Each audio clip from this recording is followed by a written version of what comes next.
Bonjour Eddy et bonjour à tous. Nous y sommes. Le monde de la crypto-monnaie connaît sa première faillite et elle est de taille. En effet, la société FTX, une des plus importantes plateformes d'échange de crypto-monnaie au monde, a annoncé vendredi son dépôt de bilan et la démission de son patron. Le groupe était évalué à quelques 32 milliards de dollars. Selon les médias américains, la fortune de son patron déchu, Sam Bankman-Fried, forte de quelques 16 milliards de dollars, s'est évaporée en quelques jours. Alors on peut s'interroger sur ce qu'était FTX dans ce monde de la monnaie numérique.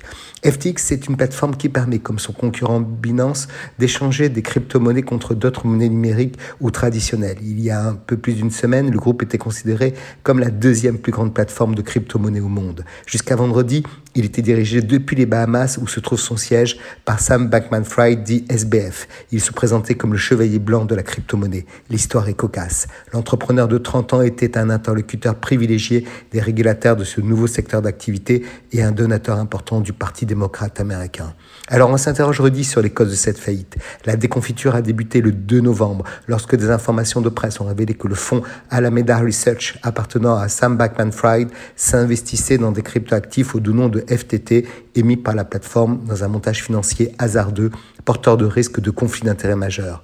4 jours plus tard, Binance, concurrent de FTX, annonce son intention de vendre ses jetons FTT à cause des récentes révélations. Cette décision provoque l'effondrement du cours de cette crypto-monnaie et de nombreux clients se précipitent alors pour vendre leurs actifs stockés sur la plateforme FTX. Face à l'afflux, FTX est rapidement incapable de répondre à ces demandes de retrait, faute d'argent. Dans un premier temps, Binance a volé au secours de son concurrent en offrant de le racheter, mais l'entreprise a finalement, après un audit invoquant une mauvaise gestion des capitaux de clients et une enquête en cours des autorités américaines, ont abandonné le projet. On note même des transactions non autorisées et 477 millions de dollars auraient été volés, certains pillent ce qu'il reste encore à voler. Alors quelles sont les conséquences? Dans le monde des crypto-monnaies, certains acteurs n'hésitent pas à comparer le crash de FTX à celui de Lehman Brothers, la banque dont la faillite avait déclenché la crise financière de 2008. Il paraît très peu probable que FTX parvienne à rembourser tous ses créanciers. Beaucoup d'utilisateurs lambda vont perdre leur argent. On évalue les pertes directes et indirectes à 100 milliards de dollars. Mais surtout, cela résonne en une perte de confiance énorme dans les crypto-monnaies de la part des investisseurs institutionnels comme des simples particuliers.